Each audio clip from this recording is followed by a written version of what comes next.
India. Hello, everyone. Hello. You're welcome. Okay, perhaps we can start. So, welcome everyone to this our Logic and Religion webinar. So today we are very glad to have Professor Sachchidanand Mishra from Benares Hindu University, India. He speak about Indian philosophy, of course, more specifically about arguments for and against the existence of God. And Professor Agnieszka Rostalska from Ghent University will be our host today. This webinar is a very strong reminder about our upcoming third Logic and Religion webinar, which will take place in India, in Varanasi, in November this year. Submission is open, so I'm going to write here in the chat. I sent you the link of our website, so you can take a look at it. You are all invited. But now the floor is yours, please.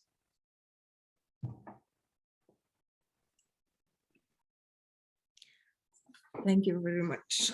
So good afternoon, everybody. I would like to start with a thank you to the organizers of this excellent webinar series. As introduced by Ricardo, I'm Agnieszka Rostalska. I'm a postdoctoral researcher at Ghent University in Belgium, and I work on the project Cross-Cultural Conceptions of the Self, South Asia, Africa, and East Asia, awarded by the Global Philosophy of Religion project at Birmingham University, supported by Templeton Foundation. So for those of you who are a bit interested in the project, I will provide a link in the chat so you can have a look at what are we doing. It's a group of 11 scholars that are working jointly on it. So at LARA, I am a scientific board member and organizing committee member of the forthcoming Third World Congress of Logic and Religion in Varanasi. And I would like to warmly welcome our today's speaker, Professor Sachchidanand Mishra, Professor of Philosophy and Religion at Benares Hindu University in Varanasi, currently holding a position of the Member Secretary in the Indian Council of Philosophical Research. He's a prominent scholar in the areas of Indian logic and epistemology and Indian aesthetics, specializing in the conceptual developments of Navya Nyaya, Advaita Vedanta, Shuddha Advaita Vedanta, and Kashmir Shaivism. So I know Professor since 10 years or so, and I was very happy to have him as one of my professors when I was doing my my doctoral training program. So thank you very much, Professor. And we had many conversations on the topics of Indian philosophy and Buddhism for years. I think of him very highly. He's a creative thinker who writes novel works in Sanskrit, dedicated to classical Indian philosophy and literature, also in Sanskrit. Recently, he's working on the book on Indian materialist and the novel interpretation of his own, of the tradition. So I would like to add that he was one of the youngest recipients of the prestigious award, Maharishi Badarayan Vyasaman, so Presidential Award for Sanskrit for the year 2009, conferred by then President of India, Pratibha Patil. In 2012, he was selected by Indian Council of Cultural Relations, ICCR, for the prestigious Sanskrit chair at Sorbonne University, Sorbonne Nouvelle University in Paris. He has authored around 11 books, mainly in the field of Nyāya, Vedanta, and other areas of Indian philosophy and Sanskrit literature. He has edited 5 volumes of the research journal Vaiśeṣika, contributed numerous books, chapters, and published more than 50 research papers. He is a frequent keynote speaker at the academic events and special lecture programs. For example, in 2019, he was a speaker giving a talk, God in the 21st Century, at the National Institute of Advanced Studies in Bangalore. As well as in 2018, he engaged in a public debate with Dalai Lama, where he discussed the Nyāya concept of eternal mind at the International Conference on Mind in India and Philosophical Schools of Thought and Modern Science, organized by the Central Institute of Higher Tibetan Studies. So thank you very much, Professor, for joining us in this webinar series. And I will give you the virtual floor now. And as Ricardo advertised, it's gonna take around 40-45 minutes, and then we will go into the question and answer. Thank you.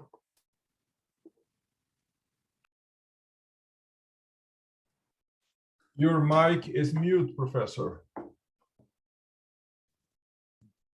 Namaha Sabhabhyah Sabhapatibhyascha Namo Namah. So, dear Dr. Agnieszka Rostalska and scholars from different universities, different part of countries and abroad. This is fortunate to be here to share my ideas on the arguments against and in the favor of God, existence of God. Theist and atheist arguments in Indian philosophy. This was actually a very popular topic, very interesting topic for me, because I completed my PhD on the same topic, and that was actually in Sanskrit. Nyāya Vaiśeṣika darshanantara drishtya paryalochana. It roughly translates the critical examination of Nyāya position regarding God by other schools of Indian philosophy. So that book is also published with the title Ishvara Paryalochanam. So this topic is very much interesting for me. But before I begin, a few points I think if are taken, that will be better. In Indian philosophical tradition, God never had been in the center of discourse. However, the Nyāyikas brought the concept of God in the center of discourse. So you can see that in Indian philosophical tradition, the idea of God was not so much accepted, nor it was so much honored. Many philosophies didn't even talk about the existence of God, didn't even refer about the existence of God. And some which are considered to be astic philosophies, those philosophies are also didn't talk about the existence of God. So here, when we are talking about the theistic arguments, there are only three schools which present the theistic arguments. One is Nyāya philosophy, second is Vaiśeṣika philosophy, and third one is Yoga philosophy.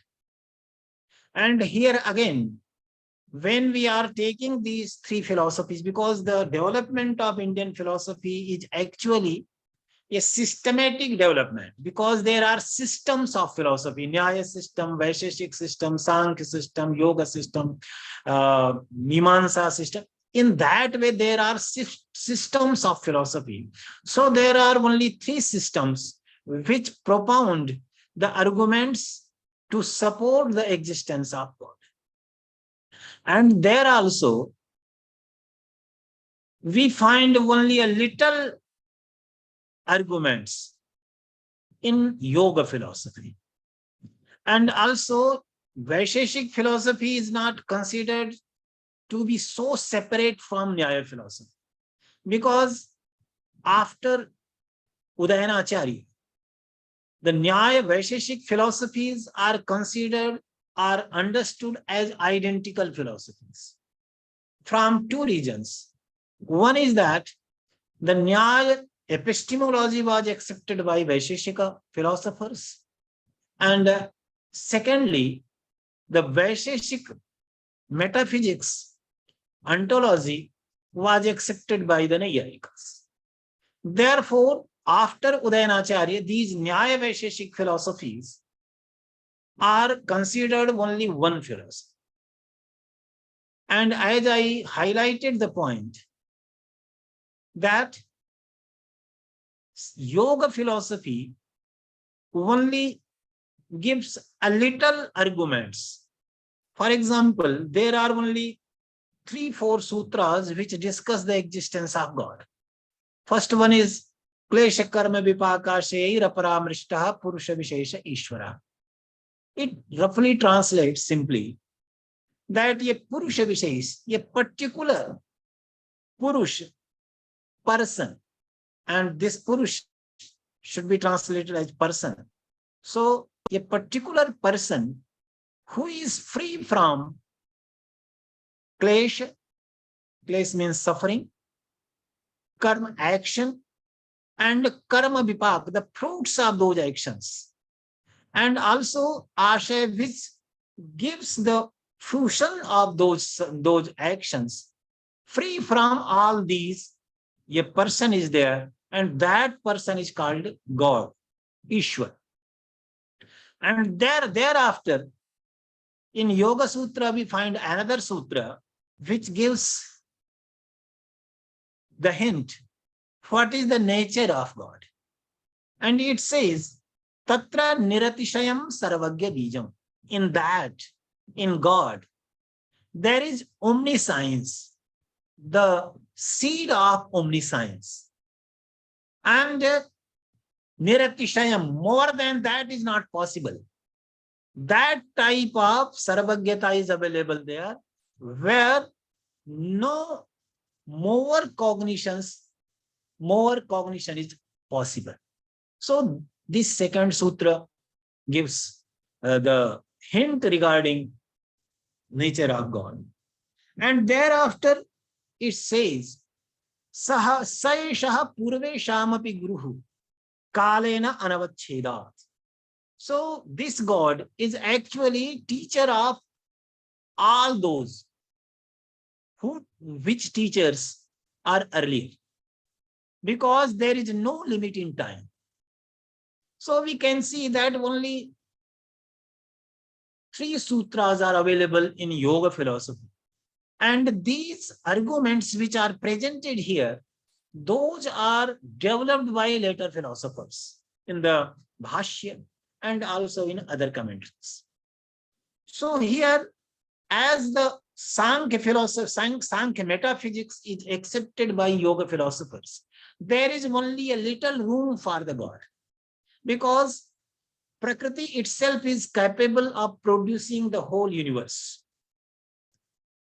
The matter, Prakriti, because there are 2 entities basically, Prakriti and Purusha, and Prakriti creates everything from its own.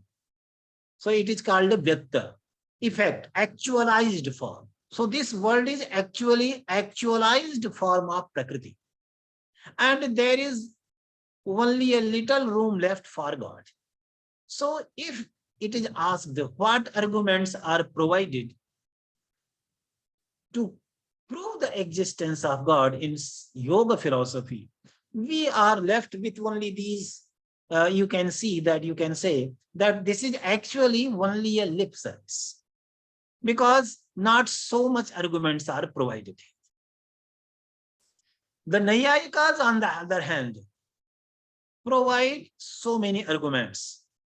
And even there is a very famous text available written by Udayanacharya, which is known as Nyāya Kusumanjali. in this text, Udayanacharya tries to put forth those arguments on the basis of which we can establish the existence of God. So here you can see that actually if the arguments are asked, what arguments are provided to prove the existence of God, there are two parts. One part which is presented by the Nyāyikas, and all other parts are presented by all other schools of Indian philosophy. So that is, you can see that only the Nyāyikas have presented the arguments to prove the existence of God. You might be surprised that there are many philosophies which accept the existence of God. All the Vedanta schools accept the existence of God. And also, there is also Seshwara Sāṅkhyā, developed by Vijnana Bhikshu. But they also don't put forth arguments to establish the existence of God. Because there is a very famous sutra available in Sāṅkhyā Sutras, which says, Ishvara Siddhe. Simply, this sutra translates, the God cannot be proved. Ishvara Siddhe. And here you can see, and the commentators have translated this. The commentators have argued that this sutra is not actually negating the existence of God. It is simply saying that God cannot be proved, but God is accepted. And it makes me a little bit confused. And I am not satisfied with those arguments which are presented by these scholars. And also, present scholars are also presenting these arguments. Because in the Sāṅkhyā itself, it is said, Prameya Siddhihi Pramanadhi. So any prameya can be established only through a valid means of knowledge, through a pramana. And when this sutra, Ishvara Siddhe, clearly says that God cannot be proved, so there is a problem how to accept the existence of God if there is no argument, if there is no pramana to prove the existence of God. So here, the picture which appears in front of us, the picture is simply this one, that there are the Nyāyikas. In other words, you can say there is only one system of Indian philosophy which proposes pramanas, and actually in Indian philosophical tradition, what to take, how to translate this term which is given here, argument, because this is also very problematic point to stake, problematic point to discuss. Because in Indian philosophical tradition, we talk about the pramanas. And when we translate pramana as argument, it is completely different.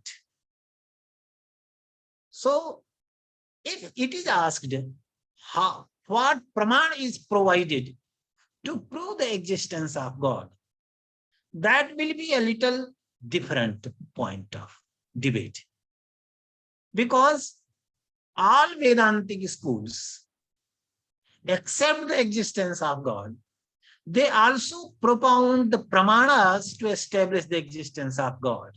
But they don't propose any argument to prove the existence of God. Because what pramanas they offer? There is a sutra in Brahma Sutra, Shastra Yonitvat. And this sutra simply says, Shastram Yonihi Pramanam. Shastra is actually yoni, pramana, to establish the existence of.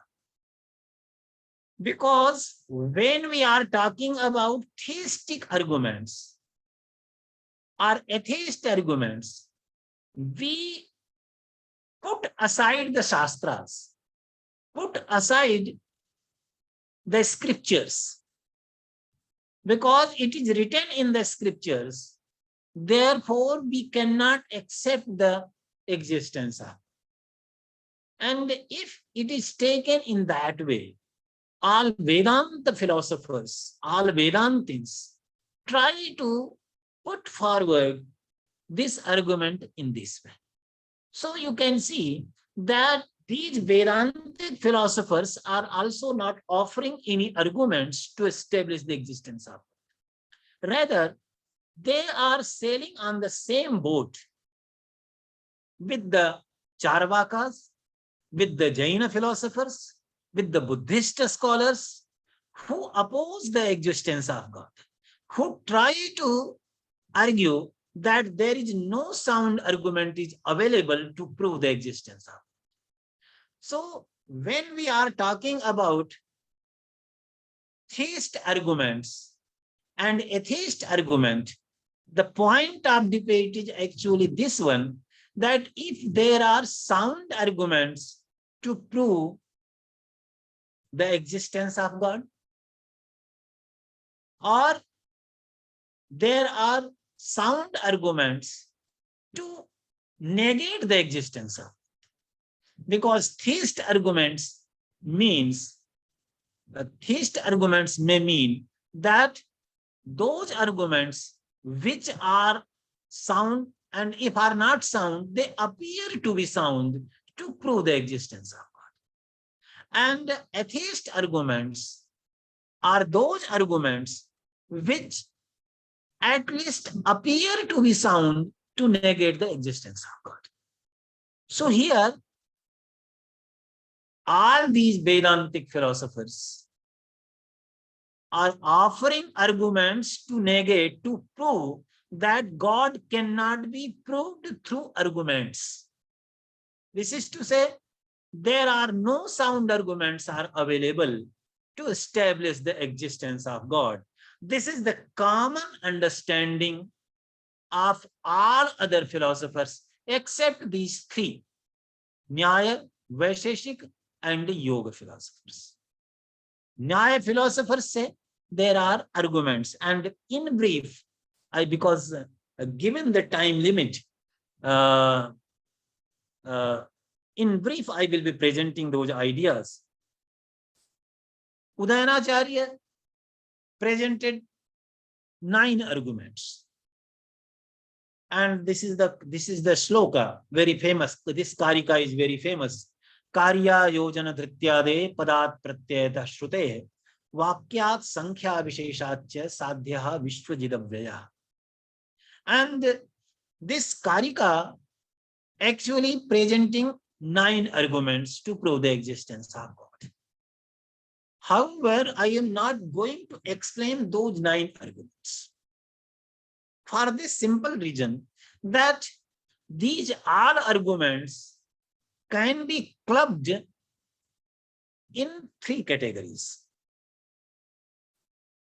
One category is actually the existence of God is postulated because there is a need of a creator of this universe. Who can create? And these arguments, Karya, Ayojana, Dhriti, and also Sāṅkhyā Vaiśeṣika, these 5 arguments are actually the same arguments, more or less same arguments, because their ideas are different. Ideas are different in the sense that in first case, and in Indian philosophical tradition, the arguments are presented. First, what is proved, that is stated. Thereafter, a reason is given. So here, first it is said, Shityam Kuradikam Sakartrikam. So here you can see we cannot directly infer the existence of it. Because when we are presenting arguments, it is actually a kind of inference. And that inference is known Pararthanuman in Indian philosophical tradition. Pararthanuman means that type of inference which is presented to convince others, so that someone else who is listening to your arguments can himself infer. That type of inference is known as Pararthanumana. So in this form, this is presented. Put the matter that this world, this earth, sprout, etc., must have a creator, because these are effects. As the pot. So you can see a pot is created by someone, by a human being. In the same way, this world needs a creator. This earth needs a creator who could create this universe.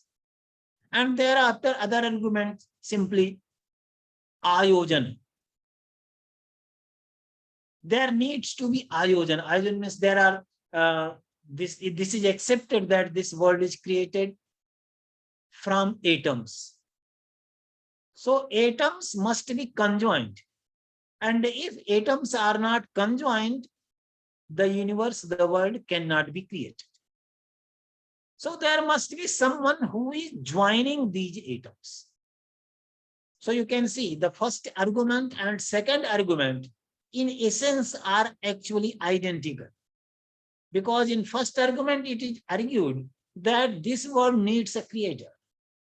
And in second argument also it is argued in changing the words. Third argument is given Brahmandadi Prayatnavad Dhritam. This universe is sustained by someone, as a stick is sustained by a bird which is flying.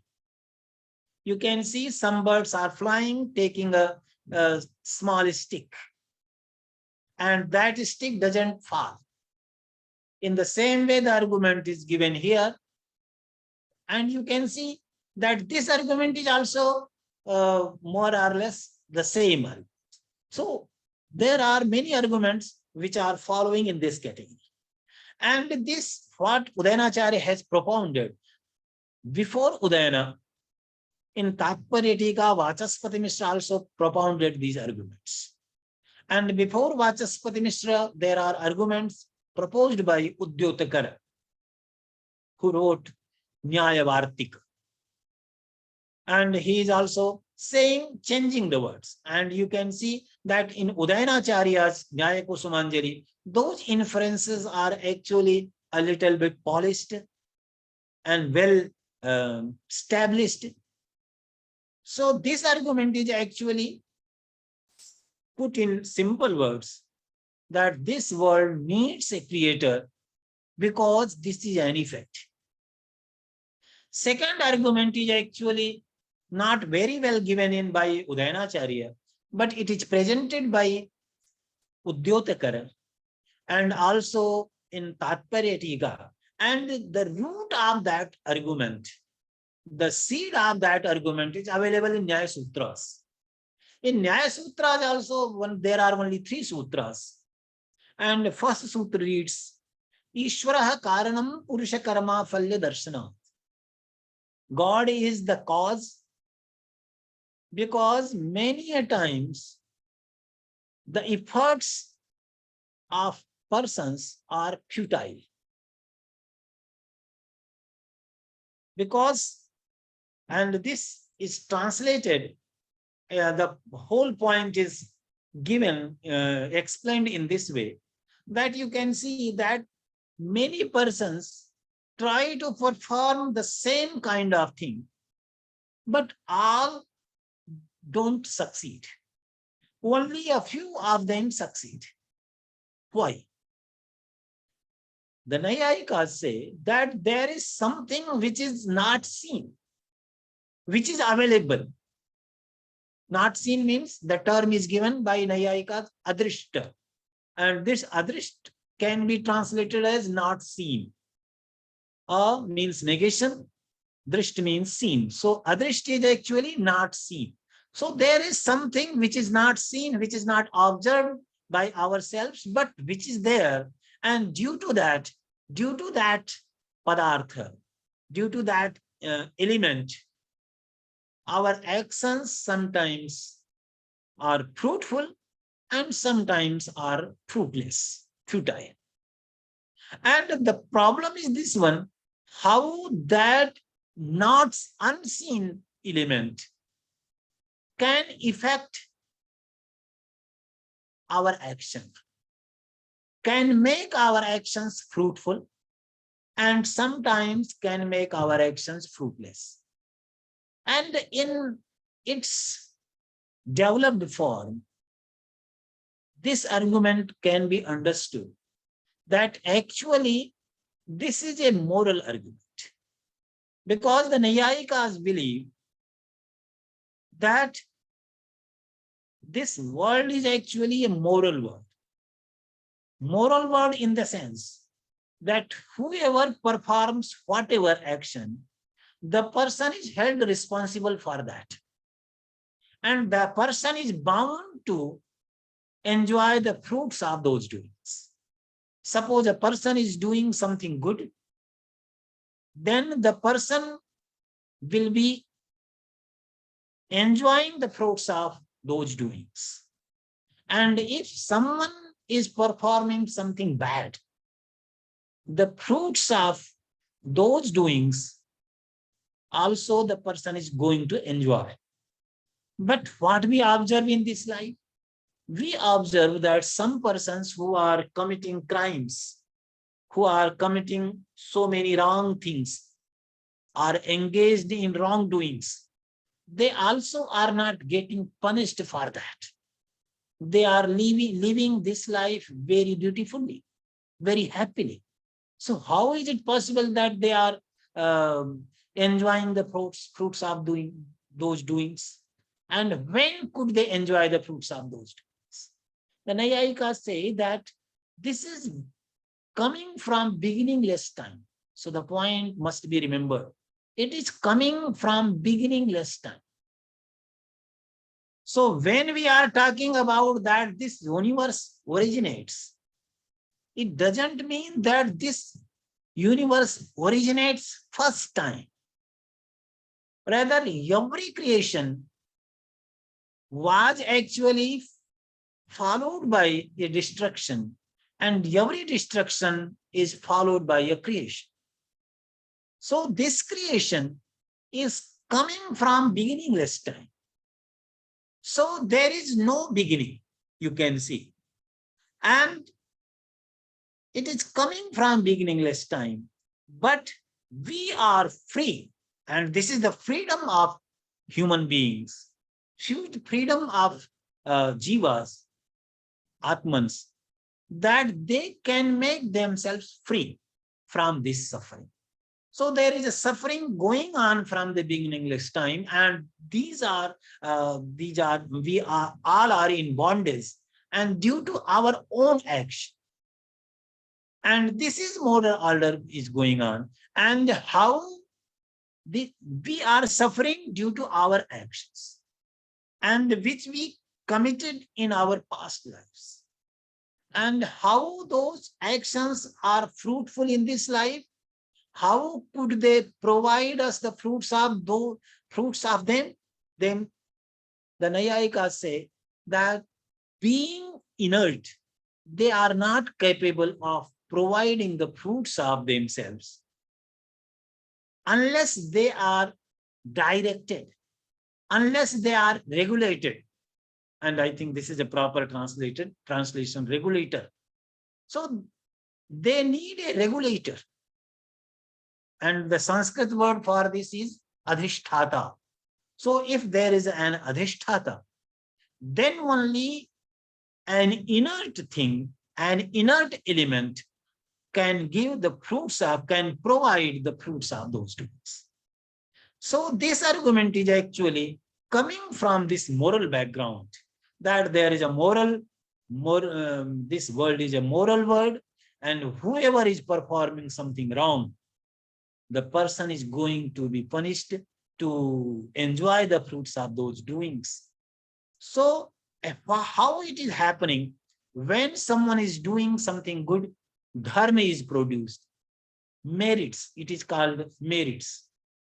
And when someone is doing something bad, demerits are produced.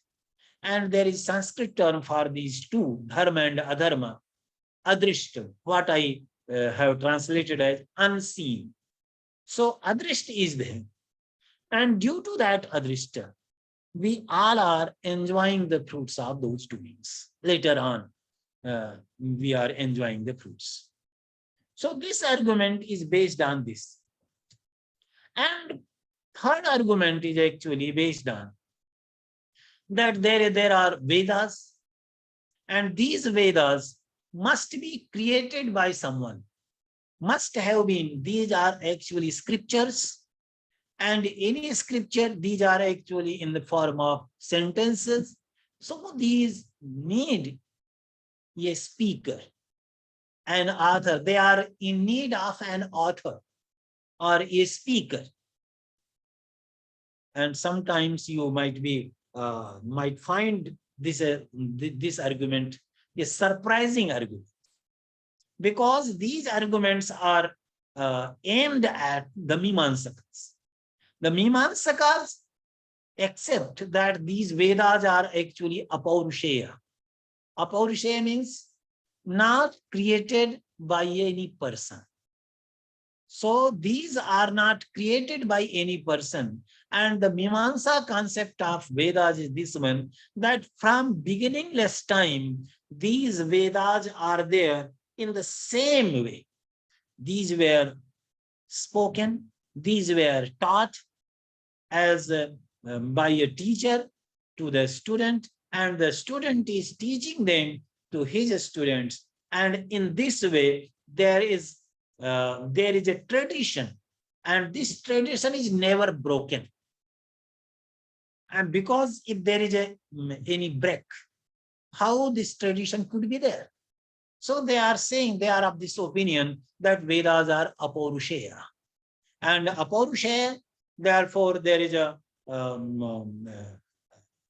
they are giving us what is right and what is wrong. They are actually manuals for providing me the information regarding what is right, what is wrong, how one should perform, how one should lead his life, what actions one should take in his life, and what actions one should not take in his life. Those all things are explained in the Vedas, and these Vedas are eternal. These Vedas are not created by anyone, any person. These are not spoken by any person. These are not authored by anyone. So the Naiyayikas are of this opinion that it is completely nonsense, because if these are texts, these are sentences, any sentence cannot be eternal. Any sentence cannot be so, which is not created by anyone, not authored by anyone. So there is a need of a speaker. So this is the third argument. So in brief, we can understand that the Naiyayikas have propounded these three arguments. And all other arguments, in Gangeshopadhyaya's Tattva Chintamani, some arguments are explained, but I find that actually those arguments which are propounded by Gangeshopadhyaya, those arguments are also a refined form of this first argument, which was given here as Karya Hetu.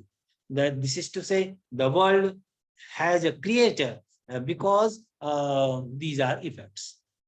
And who can be a creator? The person, simply from our experience, we know that in order to be a creator, three things are required. One, cognition. Second, desire. And third, volition. In second, you can see action. And actually, this volition is coming first. Thereafter, action is coming. So the person, when the pot maker is making a pot, the pot maker knows how he can make a pot. So he is directly aware of the upadana karanas. Taking the clay, he can make a pot. Secondly, he is having the desire. Suppose a person knows that how to make a pot. Suppose a person knows how to make a chair, but he is not willing to make a chair. He is not having a desire to make the pot will not be there. So in order to create the pot, there is a need to be a desire to create. Secondly, he has desire, but he is not acting. He is not trying to do. Then the pot will not be there. So these three things are required. That this is to say cognition and desire, and thirdly, action, volition. So these three are required. And you can see the Nyayikas argue that actually this world is so vast. There are atoms, and all these atoms are innumerable. So innumerable atoms can be known only an omniscient being. So God is omniscient, coming from this state. Second one is that God is having desire of everything. This is to say, whatever action is getting performed, God is the action is there desired by God. Third one is that he is performing some action. Therefore, he is a creator. So the argument is there for a creator of this universe. Argument is there for a regulator of the moral order in this world. And third argument is there for the author of or the speaker of Vedas. And the Vaiseshikas also presented only these arguments with a little bit modification, taking some words, different words. So in essence, those arguments which are presented by Vaiseshikas, those are the same arguments which are here. However, in essence, those are same because the words are different. The presentation is also different, but in essence, they are very much identical. So here, the arguments which are in favor of the existence of God, and the arguments which are atheist arguments. How to understand those arguments? How we can understand those arguments? Actually, when we talk about the existence of God, this is the responsibility put on the Nyayikas, put on the atheist to prove the existence of God. Because the other person can take two terms, can take two ways, two paths. One, he might argue that there is no God, or he might argue that there is no argument to prove the existence. And I think these two things are completely different things. When we take there is no God and we can prove that there is no God, this is a different thing. And to say that there is no argument to prove the existence of God, this is a different thing. Because a person who is arguing, taking this point that there are no arguments to prove the existence of God, the person might believe in the existence of God. And there are many examples in Western philosophical tradition, and we are having so many such examples here in Indian philosophy. So there are Cārvāka philosophers who are of this opinion that these arguments, which are arguments, Cārvāka opinion in this one, that any argument is valid only if it is in the realm of perception. And if it is not in the realm of perception, that argument is completely invalid. So there is no argument to prove the existence of God. So this is the Cārvāka position. The Nyāyikas say, actually, there is a very famous shloka, Karika of Udayanacharya, Yogya drishtihi kuto yogye. So actually, the Cārvāka could say that we don't perceive. Therefore, we should not believe in the existence of God. The Nyāyika would also say, we don't perceive the God, but because we don't perceive the God, there it is not coming that we should not believe in the existence of God. Because God by nature is not perceptible, as the soul itself perceptible, the self we can perceive, because aham sukhi, when we become happy, we perceive that I am happy. So this is a mental perception according to Nyāyika.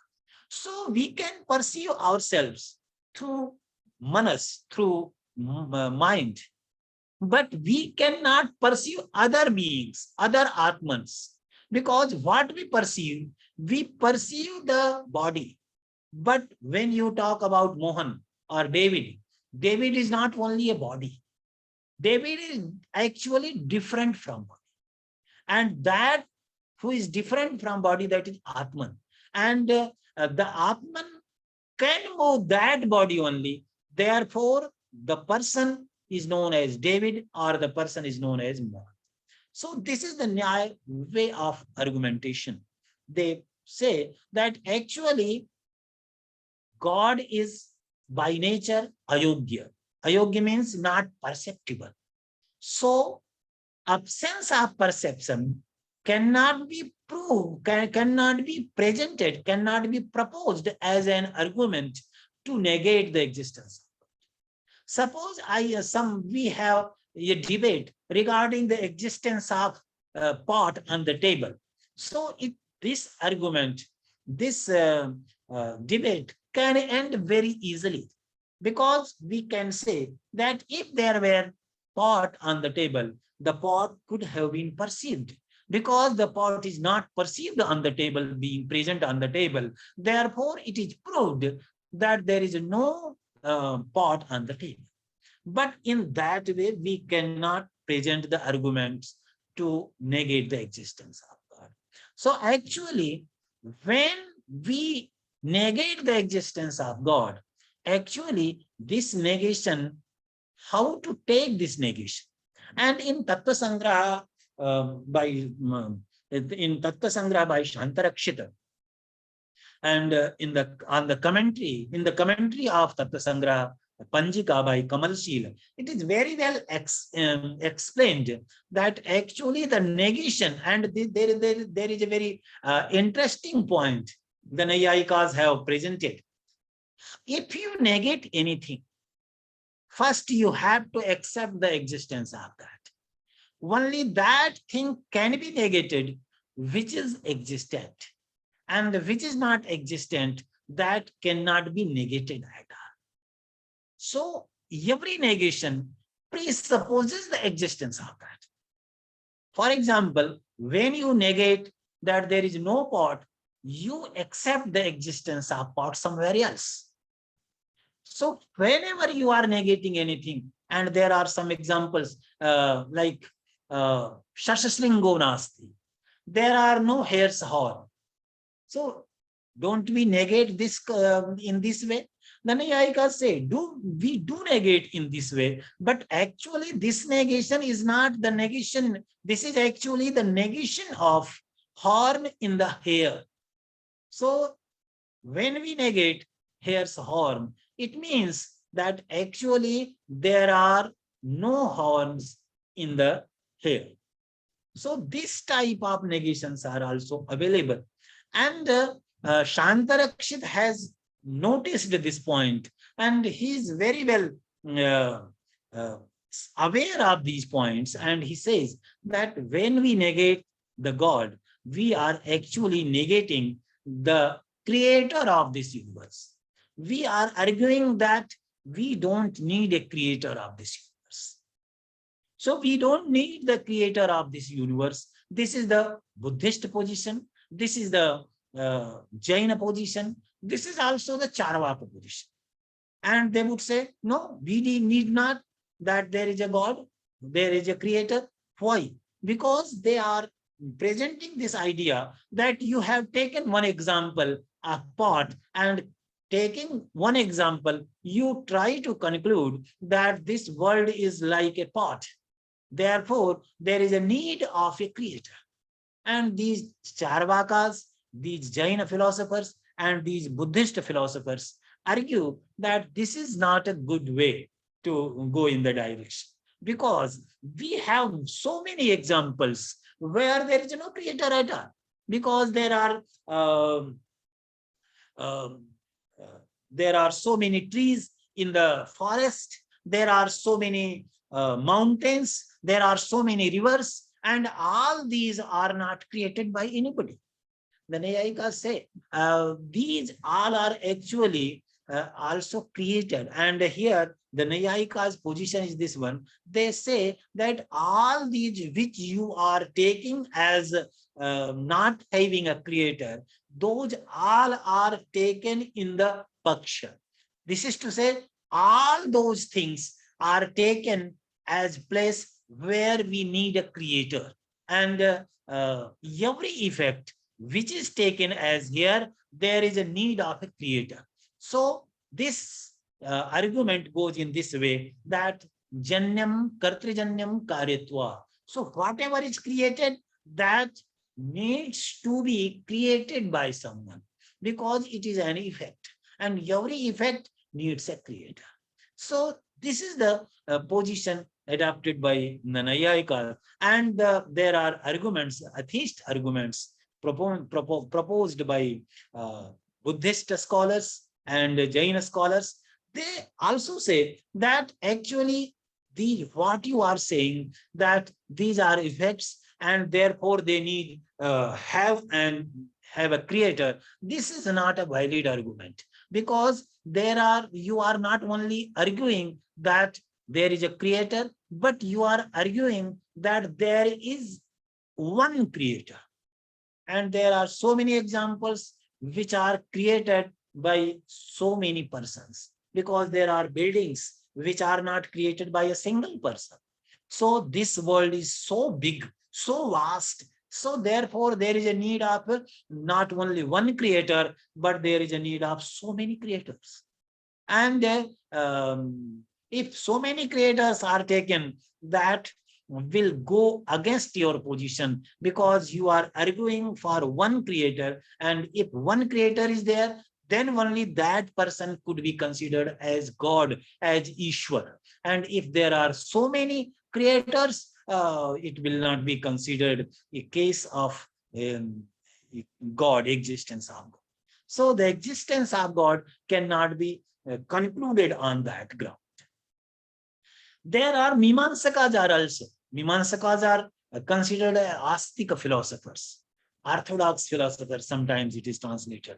And they believe in the authority of Vedas, Pramana of Vedas. But they are also of this opinion that no, these arguments which are presented by the Nyāyikas, those arguments are not sound.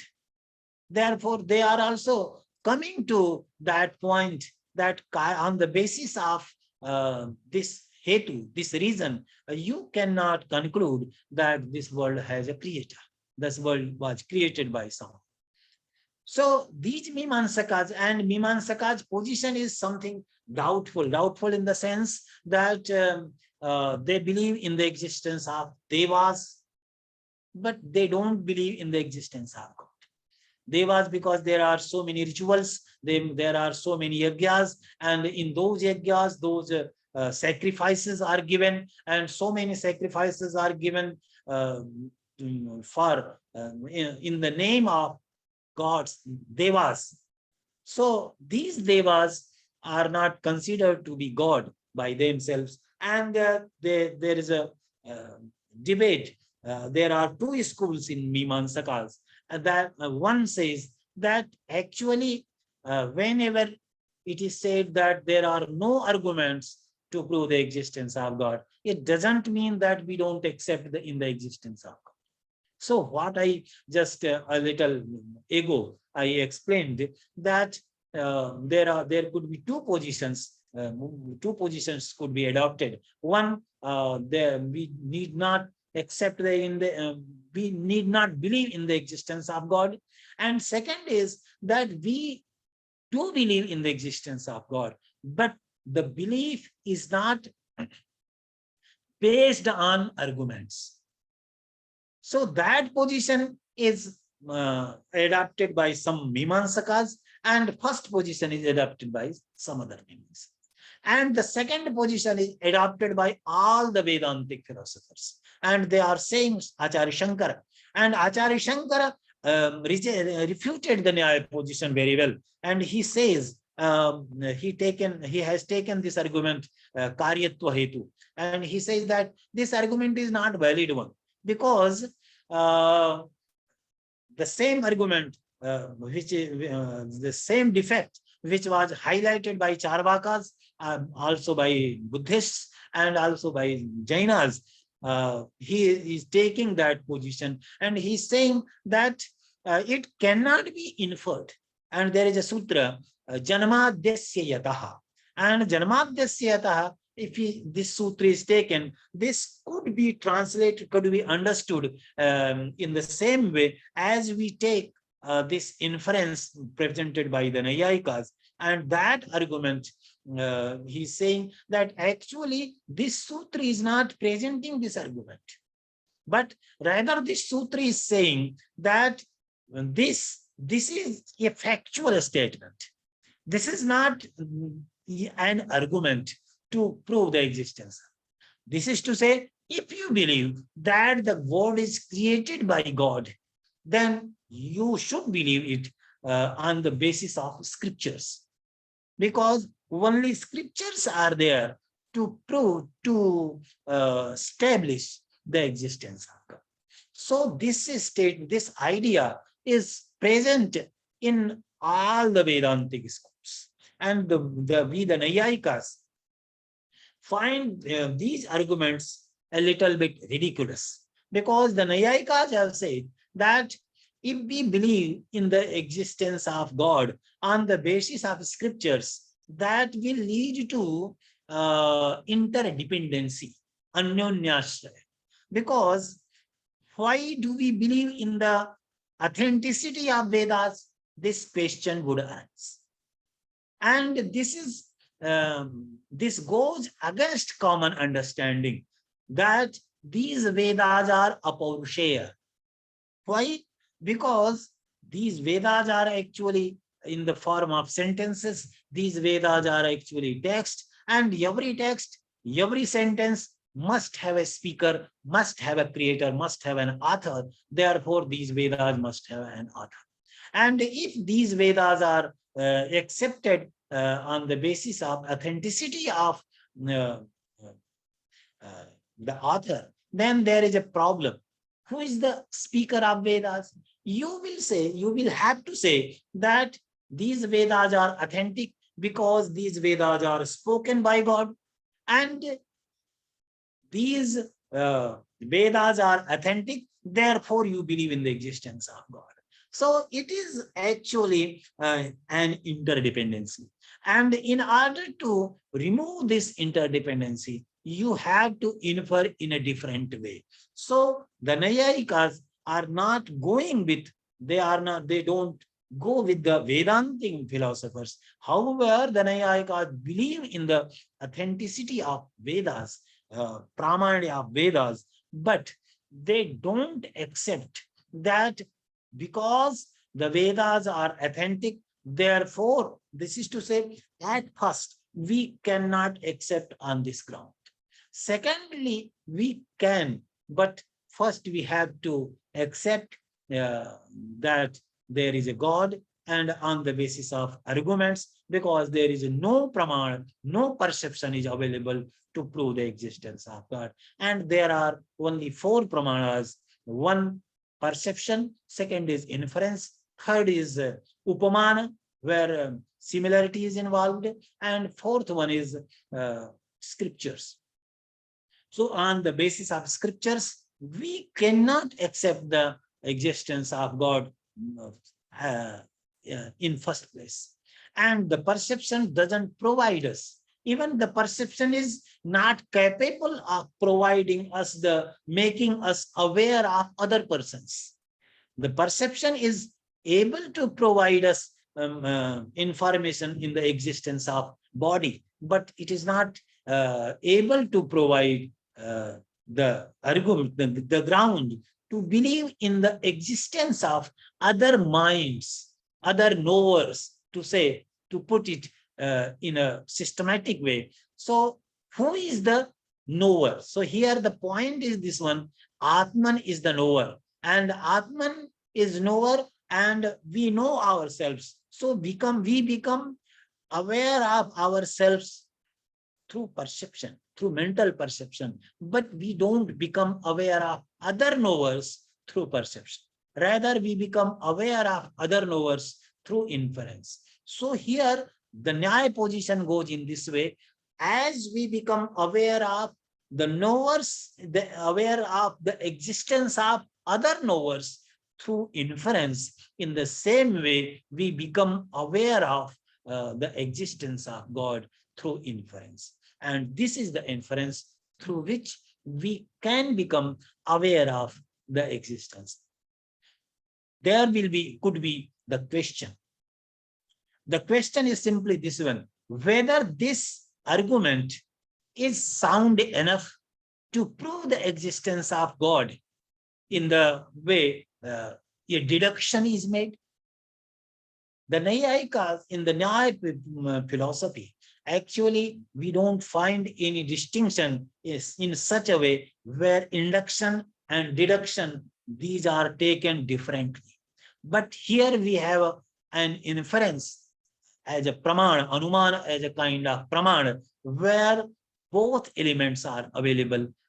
Induction is actually basis of deduction, basis of that inference. So this induction is there, and this induction is this one, that whatever is created, whatever is an effect, that is created. And here actually I find that if we are willing to settle the matter, this is actually will not be possible to settle the matter, that whether any argument which is capable of proving the existence of God or not, if this question is raised, I am of this opinion that there could not be any such argument which could prove the existence of God deductively, and there can neither be any argument which can reject the existence of God. So this is coming in a different realm, at different place. If you are, this is what I call, this is actually a point of choice, and whether this is a rational choice or not, this could be debated. And here I think this is also a rational choice to believe in the existence of God, as there is another rational choice, and that also is a rational choice to believe in non-existence. And because these rationalities are based on some other assumptions, and those assumptions cannot be established on any rational ground. So I think I have taken plenty of time, so I could present some points which I wanted to present in brief. So thank you very much for giving me such an opportunity to share my ideas with all of you. Now I am concluding here. Thank you very much. Thank you very much, Professor. So let's proceed to questions. Is there anyone who would like to start from the audience?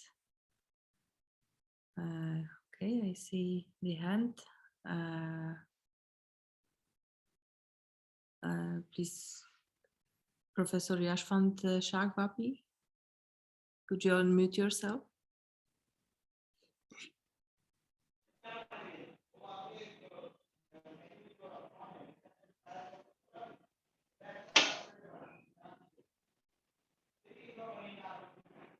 Yes, we can hear you now.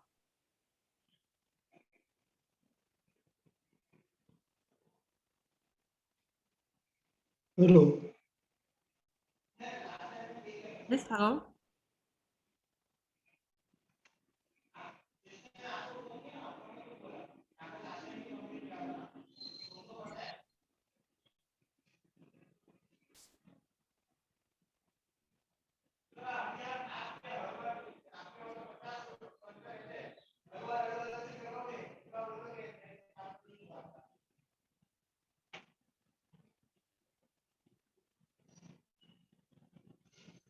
Professor Yashwant Shagvapi, could you ask the question?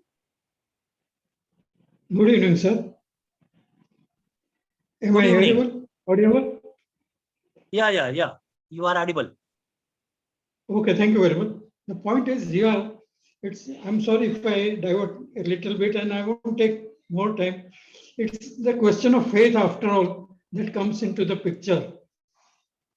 Because for those who believe in God, no explanation is necessary. And for those who don't believe in God, no explanation is possible. So like that way, both the parties will be arguing from one and the other. And there won't be any conclusion like that way. It will remain up to the level of discussion only. That's my point, in short, rather. Very good observation is given. Those who believe in the existence of God need no arguments. And those who don't believe in the existence of God, you cannot convince them. But actually, this is not the case in real life. We have observed so many persons who are actually convinced to believe in the existence of God, listening to those arguments. And also, we have also found, we can find such persons who were earlier a believer, who were earlier believers, but later they turned to be non-believers. And you can find out such persons in our day-to-day life. So the man is not actually so rigid. Whatever decision a person takes, whether he is a believer, whether he believes in the existence of God or not, it is not the case that he is programmed in that way from the beginning, and therefore he cannot change his mind. So these arguments are also rational arguments, but Because there is also a limit to this rationality. Yes, pardon? Because it becomes a belief, they are impressed by the oratory of the person who is speaking in that way, and they don't get the real realization or wisdom over there. That makes the whole difference over there. No, It remains to actually, the limit of belief only. no, actually, when we talk about this belief, and talking about belief makes a little bit very confusing point. And in Indian philosophical tradition, we have a term cognition. In Western philosophical tradition, we have a term belief and knowledge, and these are just presented opposite to each other. One is belief and another is knowledge. So actually, the point is this one, that suppose one is, and by nature, human beings are actually rational creatures, and they believe in something and they try to find out some arguments. It is possible that they are, please, 1 minute. It is possible that on those arguments which they are believing on might not be sound arguments.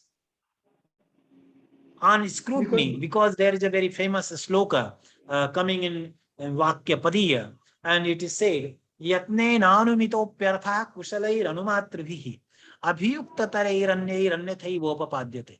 So whatever is inferred on the ground by the great logician, some persons who are greater than that logician, they are capable to prove that otherwise. So it is possible that some arguments are actually not sound arguments, but we are believing on those arguments. So by nature, we believe on the arguments. This is another point, whether we believe on those arguments which are sound or not sound. Sometimes it could happen that those arguments are not sound arguments, but we believe on those arguments and we lead our life believing on those arguments. So this is the human being. So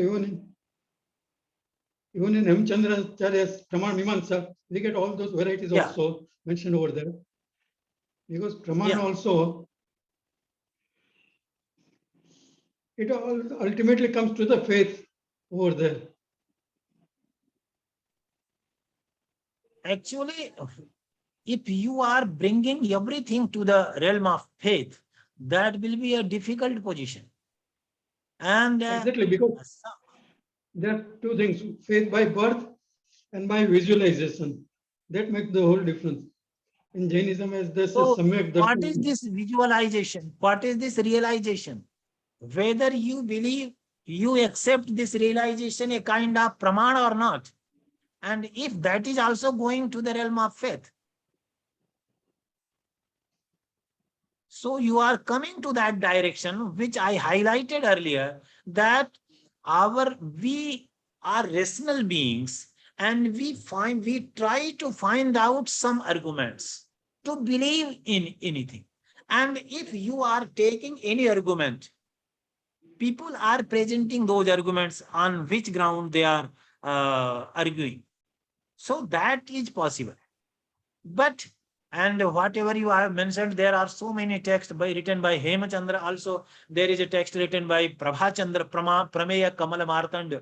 That is a very beautiful text. And in that text, he has written so many arguments to refute the existence of God. So here that is possible. Pardon? Just yes. To conclude, according to Jain philosophy, it goes on Nyāya base also, like that way. And Nyāya, Tunde Tunde Matil Vinna, that is the whole thing. It comes up, one will have one's own thinking. That is, I am highlighting, that point I am highlighting. When you leave everything, Tunde Tunde Matir Vinna, that is making all argumentation futile, fruitless. Why to argue then? Whatever one is believing, he is free to believe. Isn't it? Exactly.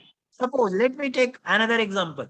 If someone is believing that earth is flat, could you convince the person?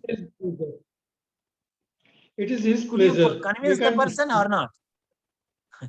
No, it's not possible. If you are to convince. trying to convince the person, there are so many arguments in the favor of this assumption that earth is flat. Because you can make a house. If earth were round, you were not able to make a house. So that argument the person could present.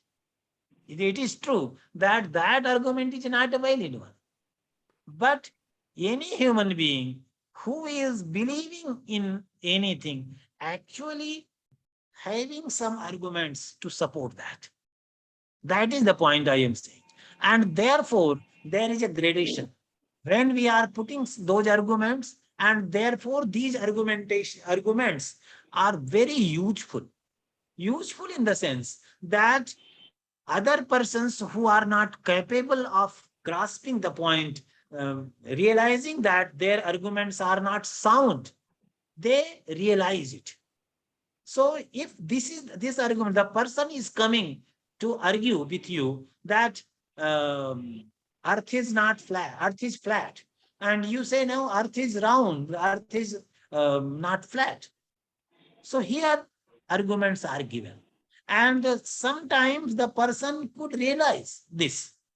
But here this argument is not coming in such a way where only one argument could be sound.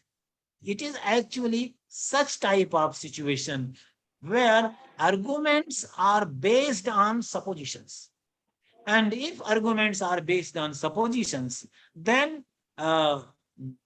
both could be accepted equally valid. Both could be accepted equally rational arguments. So that was my point. Thank you very much. So let's go to the next question from the chat. Jelena Kopachtik, if I pronounce it correctly, I hope. So it's about the problem of theodicy, and the question is this one: is there an argument similar to the problem of evil in Indian philosophy, other than the argument you have mentioned about the inequalities within people and seemingly injustice? And if there is, what is the answer other than the law of karma? So this is actually very good question is raised here. Is there an argument similar to the problem of evil in Indian philosophy? Actually, in Indian philosophical tradition, except one philosophical tradition, Cārvāka, all other philosophical traditions are believing in one point, that is that we are here from beginningless time. Buddhist philosophers, Jaina philosophers, and Nyāya Vaiśeṣika, Sāṅkhyas, Yoga, Mīmāṁsakas, Vedāntins, all other philosophies are there who believe in the moral order, and also that from beginningless time there is everything. And if from beginningless time, and here again there is a point in Christianity where this problem of evil originates. In Christianity, it is accepted that God has created ourselves from out of nothing. God has created this world out of nothing. And not only he created this universe, he also created these creatures, these human beings and others. But here, if we take this point in Indian philosophical tradition, God doesn't create human beings. God has not created the jivas. They are from beginningless time. So here you can see, for if in Nyāya position, if we take, and this is a very similar position in other philosophical schools also, that as God is eternal, in the same way, Atman is also eternal. And secondly, and that is also very interestingly, God is omniscient, and also God is omnipresent. So this omnipresence is very much applicable to Atman also. Every Atman is omnipresent. The term is used by the Nyāyikas, Vibhu. Vibhu means everything being conjoined with everything which is in motion. This is the point. Vibhu means being conjoined with everything which is in motion. Sarva Murta Dravya Sanyogitvam Vibhutvam. So as God is conjoined to everything, God is present everywhere. We say God is present everywhere. So in the same way, we can say that every Atman is present everywhere. But the problem is there, the power is limited. God can move everything wherever the thing is there. But the human being are not capable of moving everything everywhere. We are having a limited power. And that limited power is actually due to our actions, it is limited by our manas. So due to this manas, we are capable of moving only our body. So we can move our body, not other things. So God is omnipresent, human being, Atman is also omnipresent. So the point, the problem of evil is not so much discussed here. So much, it will be wrong to say that it is not discussed. But the picture is actually completely different, because if you accept that God is is full of all the good qualities, but God has created this universe, and in this universe there are evils. So there is this becomes inexplicable. How will you explain? Because if God is full of good qualities, how this evil is coming?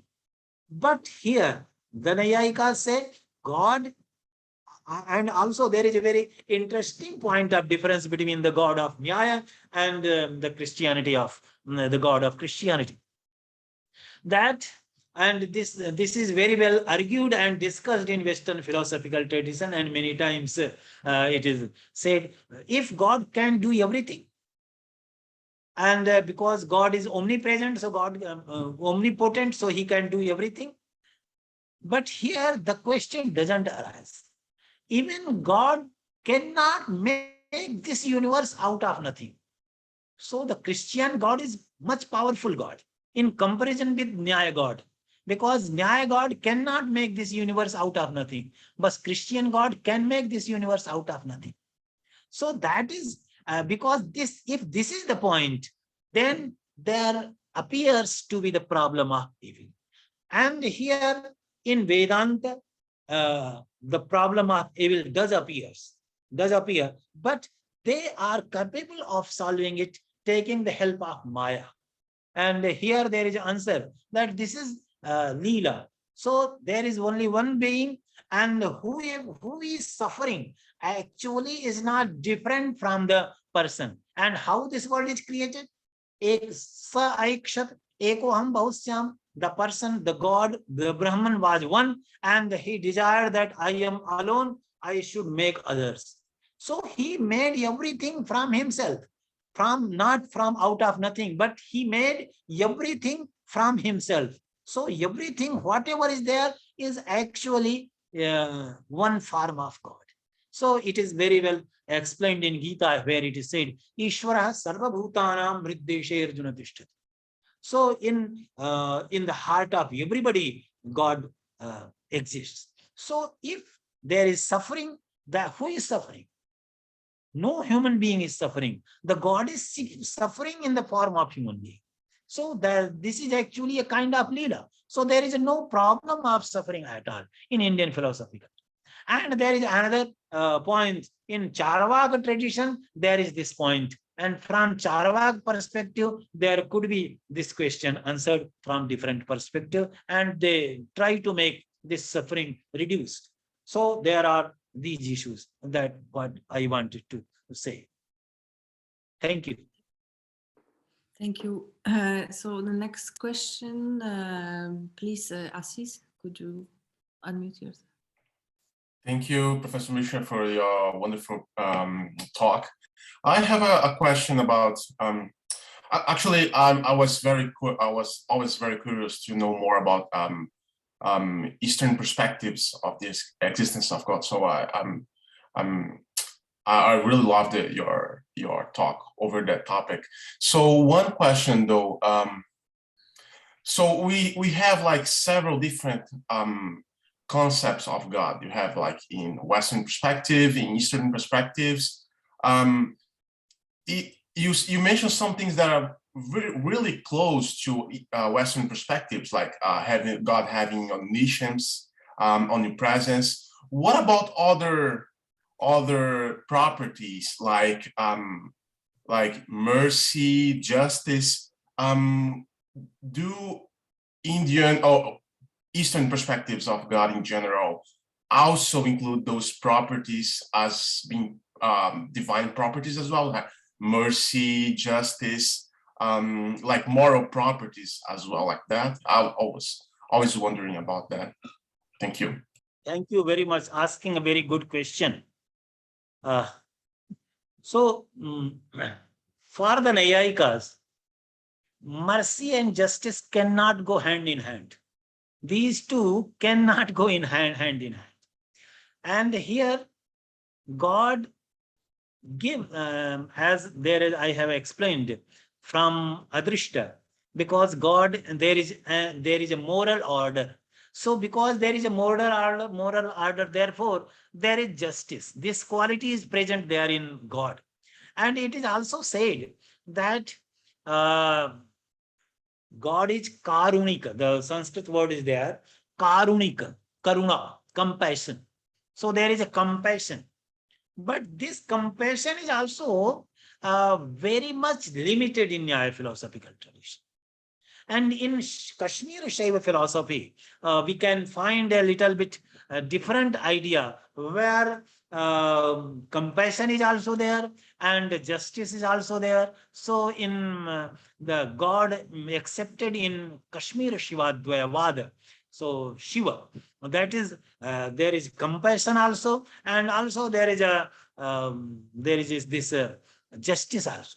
But in so far, the Nyaya concept is involved. I would say that for the Nyayikas, God cannot have mercy going beyond the limits of Adrishta. And on this ground, other philosophers, Acharya Shankara and Mīmāṁsakas, have refuted the Nyaya position. They would say that if God cannot do kripa, can mercy on other fellow beings, then there is no need of his acceptance. That Adrishta is sufficient to give the fruits of those doings. As Mīmāṁsakas accept. Mīmāṁsakas say that whatever we perform, we are held responsible for that and we are bound to enjoy the fruits of those doings.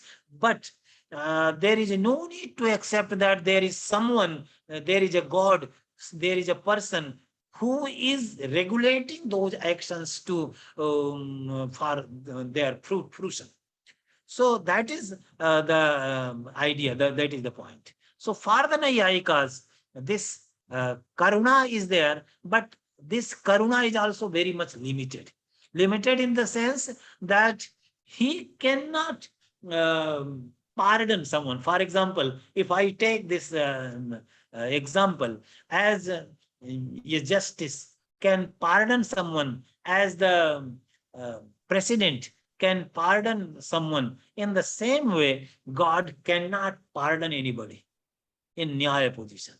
So whatever one has done, one is bound to enjoy the fruits of those doings. And in Kashmir Shivadvayavad also, this idea is very much accepted, and it is defined such a way that the God can pardon someone. For example, if someone is given 10 years term. So what is, for example, what is the purpose of giving 10 years term?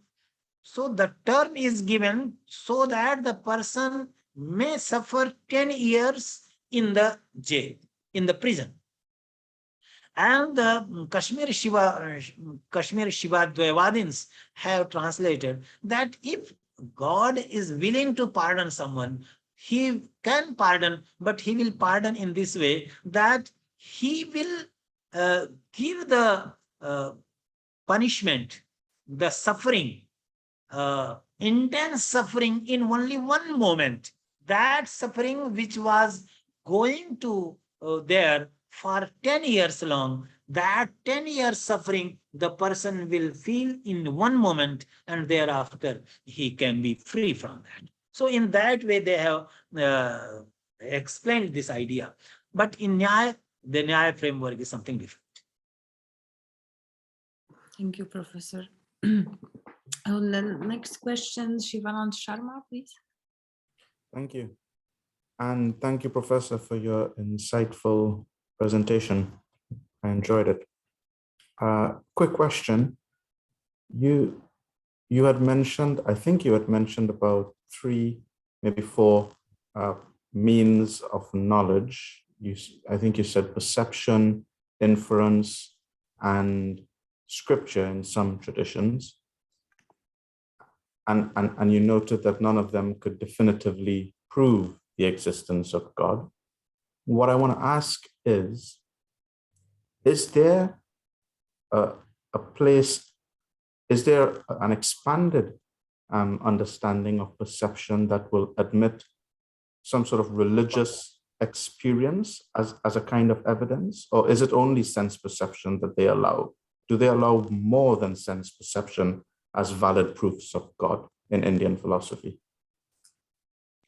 For the Naiyayikas, only sense perception is allowed. There is no other kind of perception possible. However, there is another kind of perception described, yogika pratyaksha, yogaja pratyaksha. And due to that practice of yoga, one can achieve the power. But that is debatable, because in the tradition, what you can perceive through that yogic perception, it is debatable. And here it is said that God is by nature, and the other beings by nature are not perceptible. So that yogic perception can be such type of perception which you are asking about, but that is not very much discussed, very much explained. Only a few places in very brief that yogic perception is discussed. Usually, the inference is only means of knowledge of God, becoming so we can accept in the existence of God. And second one is on the basis of scripture, but that is secondary, not primary, because I explained that if we accept, there will be interdependency. Thank you. Next in my list is the Vivek.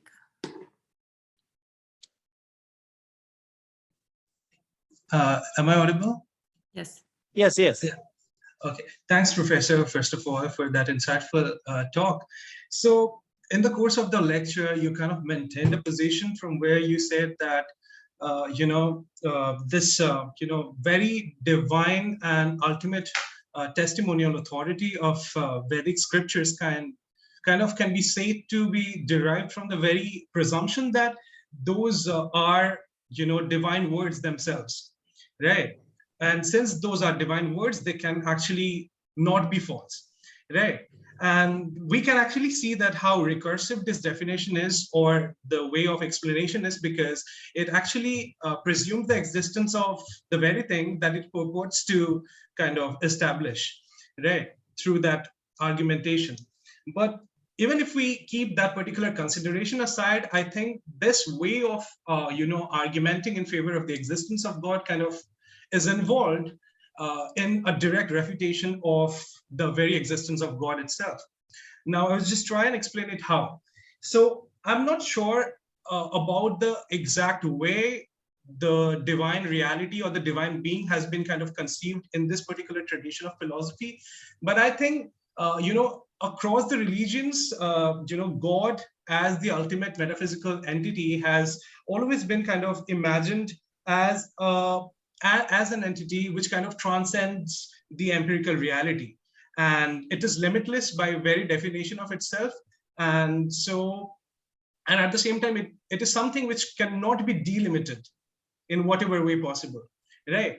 But then the moment we ascribe this thing that, there are certain words that actually came into existence from itself, then, and given also the fact that, language or proposition is nothing but the physical manifestation of our cognitive states, then by maintaining a position like that, there are divine words, we are kind of delimiting the God, and we are demoting it from the transcendental dimension to the dimension of discernible entities. So don't you think that it is involved in this direct refutation of the very divine nature of God? And I mean, a God is not God if it's not divine by the very definition. And if it is like subject to delimitation, then definitely it can't be said to be God. So that is what my question is. Thank you. Okay. Very, very nicely you observed the point. Limitation, you talked about limitation. So let us discuss a little bit, because I could not discuss the point in my lecture, limitation. So there could be limitation of time. There could be limitation in space. There could be limitation in power. And what other limitations we are talking about? The Nyāyikas don't discuss that. And here, if we take this point, the limitation of space, limitation of time is not applicable to the God, and it is also very interestingly not applicable to Atman, because Atman is also omnipresent and also eternal. Because when we talk about limitation of time is on those things which are produced, and this is not applicable to God as well as to the human, to the Atmans. And limitation of space is also not applicable to God as well as to the Atman. And third one is limitation of power, because, and here also the Nyāyikas are very conscious, because power, when you are talking about power, so this power is coming from experience, empirical word. When we are, where we are taking this idea of power, we are taking this idea of power from our experience, from our empirical word. So from our empirical word, there is a limit, and that limit cannot be extended, as you have mentioned, that something, God is something transcendental, as something, and here it is a little bit problematic for me. When you talk about God as transcendental, how God is, how other knowers are not transcendental? They are also transcendental, because we, as we inferring God, in the same way we are inferring other knowers. So God is no way different from other knowers. So as other knowers are for me, in the same way God is for me. So this type of limitation is not applicable to God, as I understand. Thank you. Thank you for this question. It's very interesting. And now Professor Ruth Schurman, please. Hi, yes, thank you. Very interesting talk, but also a little bit disappointing from my point of view, in the sense that there are certainly many subtle differences, but it seems that the three main arguments for the existence of God correspond to the typical, or to some of the typical arguments we are familiar with in the West. And the need for a creator corresponds to the kalam, or the cosmological argument. The need for a regulator seems to correspond to the teleological type of argument. And that there must be a speaker of the Vedas corresponds to the word of God, the scripture argument. And I think in India, you have these Mahavakyas in Hinduism, if I'm not mistaken. And they seem to be clear proofs of God, but maybe so obvious that we overlook them. Because the argument that I am Atma Brahma, Atman is Brahman. In other words, the essence of myself is the essence of God. Clearly, I must have some essence, even if it's very difficult to pinpoint what it is exactly. But if that essence is God, then God exists. There's no question about it. And if we then say, what is it? If we try to pin it down, then of course we get to your name, Sachchidananda. The best thing we can say about it, although it is not exactly what God is being, consciousness, bliss, again, or peace. And being and consciousness seem undeniable again, just like I am, the statement I am is undeniable. So if Atman is Brahman, then Brahman exists. Wouldn't you say that this is a more obvious argument?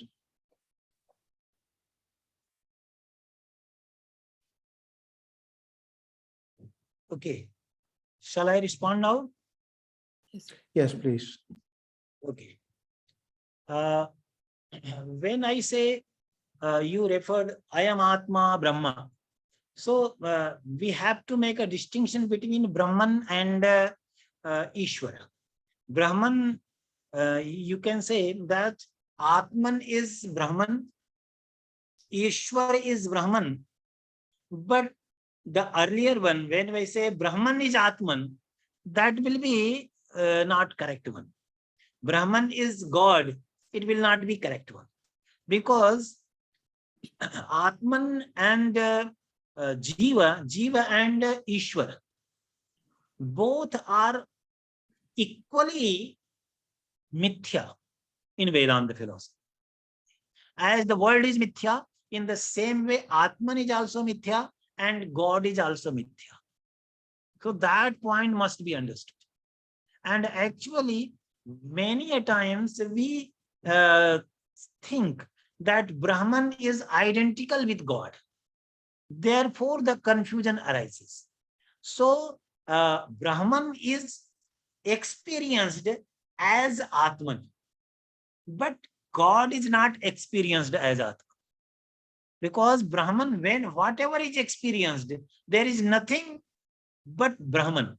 Ekameva dvitiyam. There is only one entity, that is Brahman. And there is very important point you also raised, my name, Sachchidananda. So actually this Sat, Chit and Ananda, as explained by the commentators and in full implications, these are not positive properties. Rather, these are negative properties. When it is said Sat, it doesn't mean that it is existent. It means that it is not the case that that is non-existent. And in the second way, when it is said Chit, this is not actually consciousness, because in our day-to-day life, what type of consciousness we are aware of, what type of consciousness is coming in our experience. Brahman is not that type of consciousness. Therefore, when it is said Chit, it means that it is not the case that that is unconscious. And the third one is also in the same way translated. Therefore, Brahman is coming in our experience as Atman, but God is not coming in our experience. No, but I think you cannot argue that God can be experienced. That seems contra all that I know about Indian philosophy. It's just that God is the experiencer, the witness, the knower. This is the point. Consciousness. God cannot be experienced.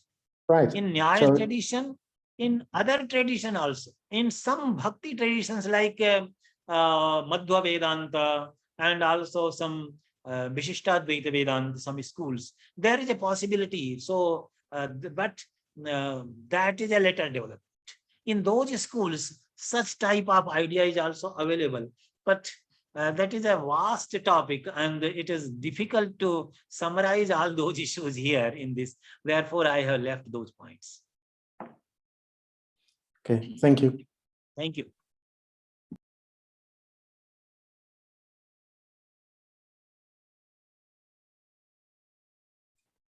Your mic, Agni. I'm sorry. Okay, thank you very much, Bill. Please go ahead and ask your question. Okay, can you hear me? Yes. Yeah. Good. All right. Well, thank you very much for your talk. I come at this from a probably slightly different perspective. I'm interested in what it's like to be a believer or not a believer for that matter. And actually, some of the comments you've made indicate that there could be many nuanced understandings of what it's like to be a believer, giving on how you might understand your relationship with the God or gods. I've been studying revenge for the last couple of years, and I've just completed a paper. And I'm now engaged in writing a paper on forgiveness. And so this comes up in your discussing of a moral universe. And so the question is something like this. So the way revenge arises is because you have been harmed, you have suffered, and you identify someone as the cause for your harm or suffering. And so revenge results in a tit for tat. You harm the other. One might say that if we think of harm as a kind of physical thing, that we're passing the harm on to another. But there's another way to look at this. And this is why something you said previously makes me very interested. And that is that in my understanding of forgiveness, that is not what happens. You do not pass the harm on. You actually engage the harm. You continue in your suffering and you suffer with the one who has harmed you. And you see, this is a very Western idea, of course, a very Christian idea. This notion that the God suffers with the person who is suffering. And so I'm wondering if there's a similar idea in Indian or Eastern philosophy.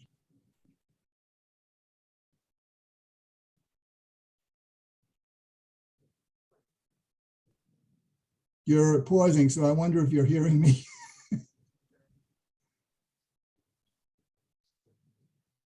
Hello. Can you hear me? No. Yes, we hear you. Something is problematic. Yes, we can, Bill. Apparently the important person can't hear me.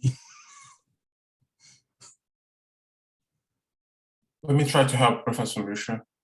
Hold on for one moment. Hello. Yeah. Am I audible? Yes. Okay. Actually, there was some problem here. I could not hear your question very in detail. Will you please repeat it in brief? All right, I will try to repeat it in brief. We were just discussing, you were just discussing a few moments ago about the notion of forgiveness. Please a little bit loud. Oh, am I not loud enough? A little bit loud. I don't know if I can do that.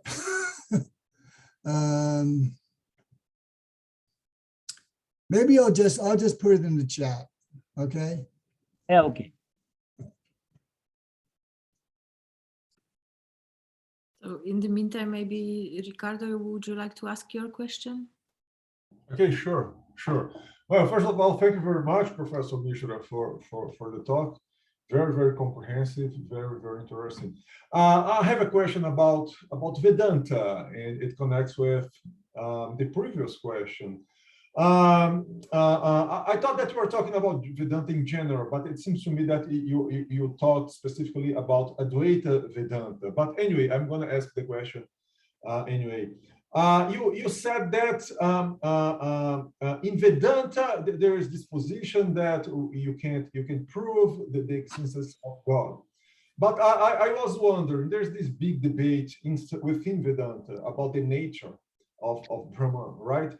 And you have on one side perhaps what you can call the atheist position by Shankara, and on the other side by people like Ramanuja, by Madhva, by Nimbarka, who are theists, and they have argued that Brahman, that Ramanuja said that Brahman is Purushottama, the person, so something alike, I suppose, to the concept of Ishvara. And they argue that this Brahma has some features we associate with personhood.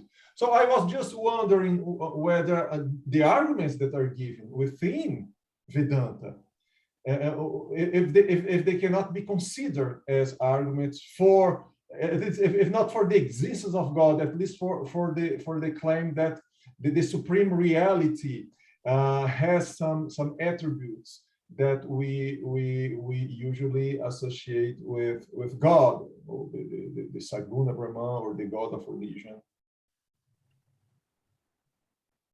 So actually the question is regarding problem of evil.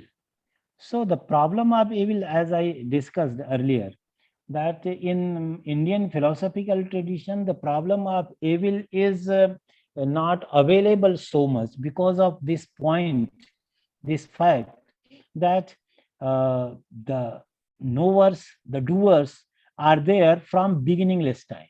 So what they are experiencing is actually the fruits of their doings. However, in a different way, the problem of evil does appear.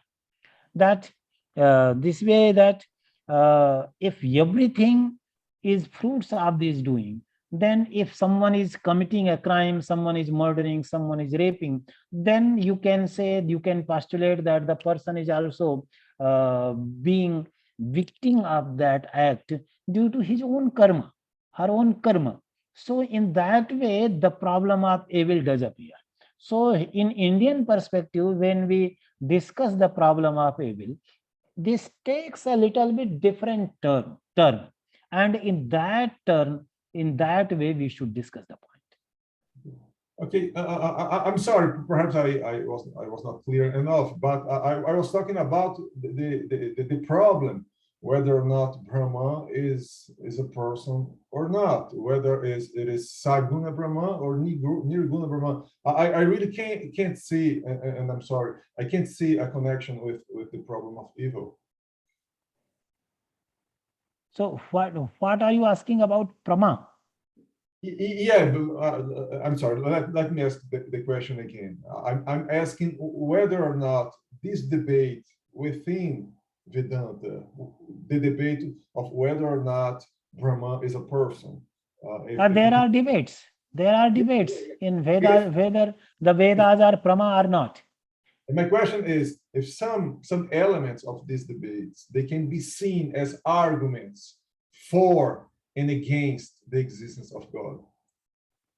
So actually that argument cannot be seen for the existence of God, because the argument is simply, it is in this way. The Vedantins say that Brahma, God or Brahman should be accepted because the Vedas are saying so. So in that way, if you try to accept it, this is actually not an argument, because argument refers to inference only, and this is not an inference. Rather, you are believing on the scriptures. So that is the point of difference. Okay, thank you. I think Ricardo wanted to get a little bit of a clarification about the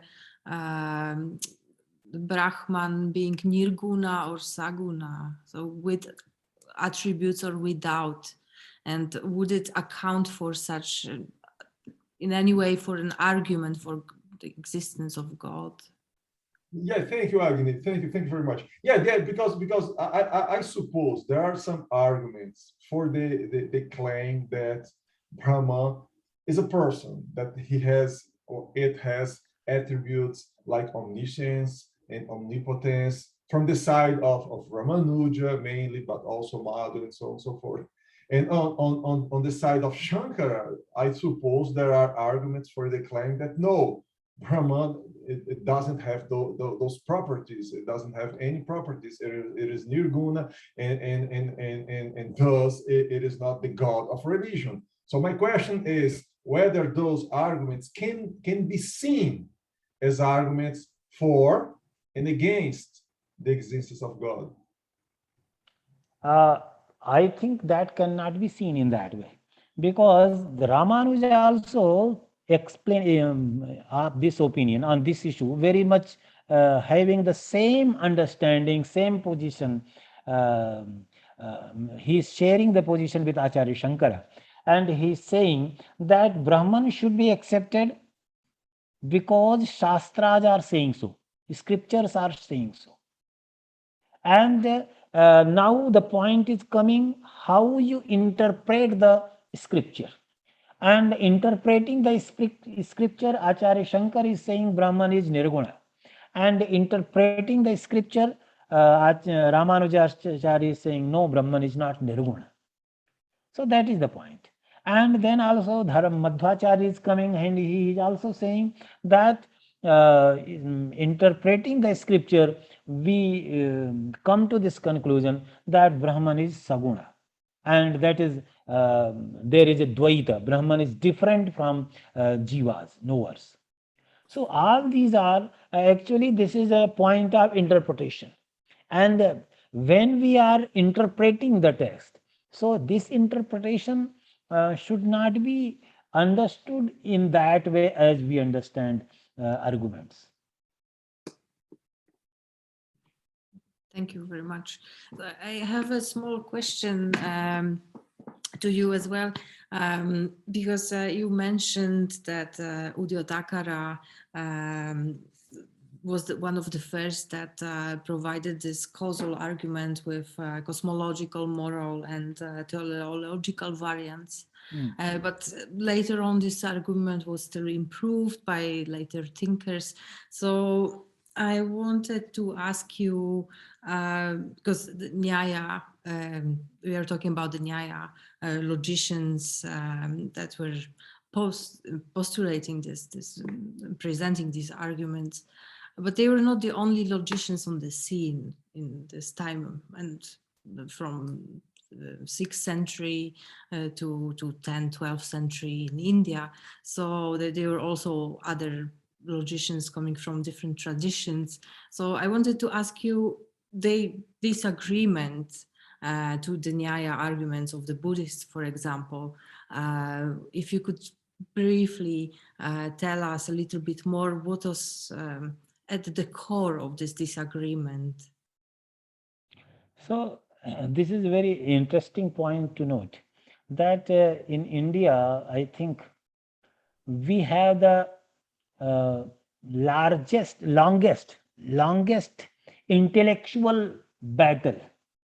There is a longest intellectual battle, and this longest intellectual battle was there in India, because in Nyaya Sutras were written, and Nyaya Sutras were refuted by Nagarjuna, writing Vaidalya Sutra, and thereafter Nyāya Vaiśeṣika is written by Vatsyayana, and in that he is taking into consideration those arguments which were propounded by Nagarjuna.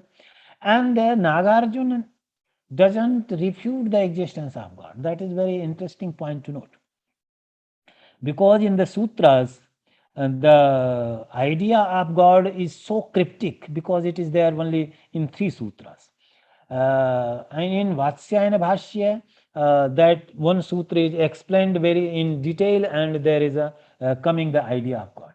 And later only Udyotakara, and Udyotakara is actually refuting the position of Dignaga. Dignaga refuted the position of Vatsyayana, and Udyotakara refuted the position of Dignaga, and Udyotakara's position was refuted by Pramanavartik by Dharmakirti, and Dharmakirti's position was refuted by Vachaspati Mishra, and Vachaspati Mishra's position was refuted by Jnanashri Mitra, and Jnanashri Mitra's position was refuted by Udayanacharya, and Udayanacharya's position was refuted by Ratnakirti in 11th century, writing Udayana Nirakarana. So you can see more than, there is a time of 1100 years, and in that, in so much long time, there was this intellectual battle had been going on. So that is very interesting point. And here the arguments presented by Buddhists were the atheist arguments, and the Naiyayikas presented the theist arguments. So that is the history. And there is a very interesting book written by Kishore Nath Jha in Hindi, Nyāya Vaiśeṣika, and in that, and actually going through that book, I conceived the idea of doing PhD on the topic I did. Thank you. Thank you. Bill, do you want to ask your questions again?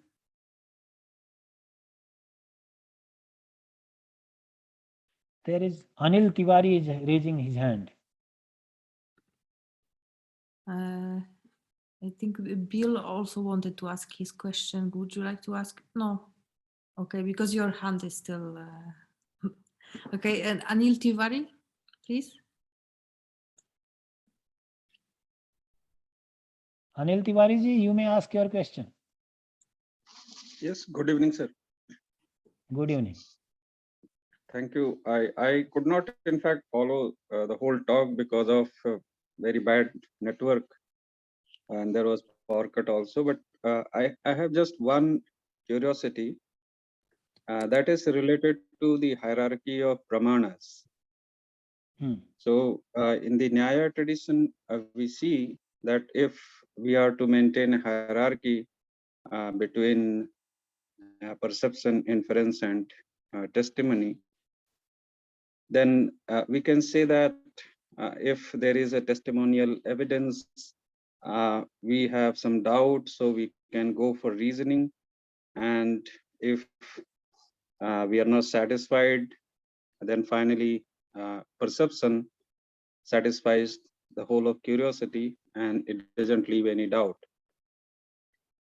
So if we look at the sutra Ishvara Asiddhe, which you mentioned, this particular sutra was in reference to basically the definition of perception. And it was taken an example that there cannot be any perceptual demonstration or evidence for Ishvara, precisely because Ishvara is not Vyakta, it's not manifest. And Vyaktam Pratyaksha Sadhyam, that is the in fact rule. So Ishvara cannot be perceived. If that is true, then what would be the use of, let us say, the Yoga Pratyaksha in the Nyaya tradition, which is taken to be the ultimate, let us say, proof for the existence of God. And I think Yoga Pratyaksha was admitted precisely to establish the existence of God. And that goes along with the Sāṅkhyā conviction that God is not perceptible, because there cannot be any epistemic argument. In fact, that is the main thing there. So what would you suggest if someone raises this curiosity that there cannot be any epistemic argument for the existence of God? Still, we are pressing for the arguments. That is one curiosity. The other is that considering the Semitic conception of God and the role of God, which we see in the Orthodox tradition in India, do you think that the demand for proofs, as it is relevant in the case of Semitic tradition, is equally relevant to Indian tradition? So these are two curiosities, sir. Thank you. So one point I will discuss, the first one, that in Sāṅkhya philosophy, when it is said Ishvara Siddhe hai, in that there are three pramanas accepted in Sāṅkhya philosophy, and from which what can be inferred, it is very well established, explained. So you can see in Sāṅkhya Karika, there are arguments to prove the existence of Prakriti. There are 5 arguments. There are 5 arguments to prove the existence of Purusha. there are 5 arguments to prove the existence of many Purushas, but there are no arguments to prove the existence of God. So it is very clear indicative that there are no arguments are available for the existence of God. Second point is this one, that that is a very important one in Nyāya framework also, because perception is basis for every pramana. Every pramana is based on perception. Inference is also based on perception, and Shabd is also based on perception. Shabd, how Shabd is based on perception? Because whatever it is said, yatha drishtopadeshta, how one has perceived. If the person is explaining that, then that is called a Shabda Pramana. So first one perceives, thereafter when one is willing to convey that information to others, that becomes Shabda Pramana. So Shabda Pramana is always based on perception or inference. What we inferred, that I could convey.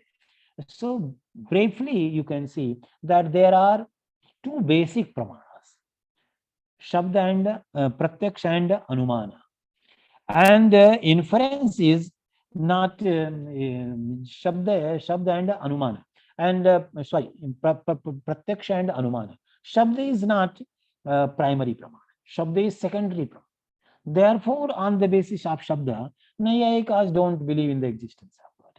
And therefore, there are some arguments.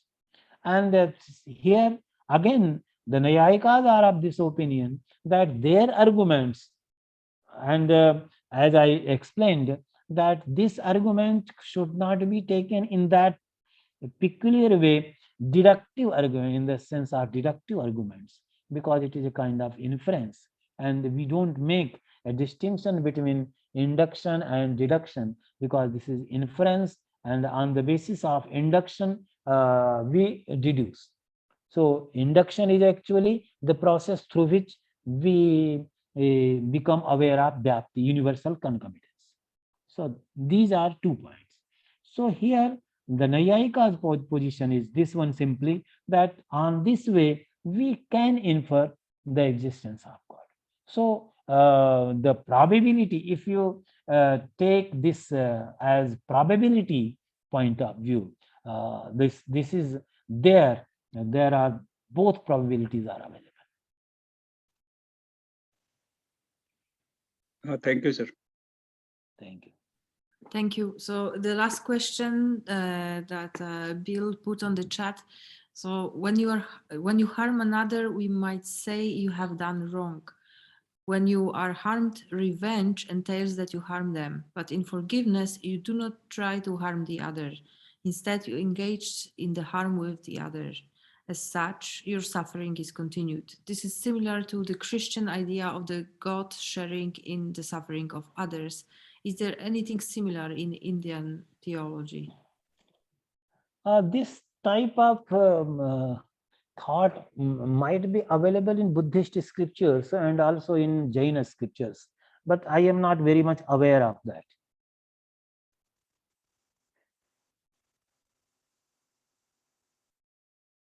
So Bill asked for your email address, and I saw it's on the chat, so maybe you can have continue this conversation later in the email.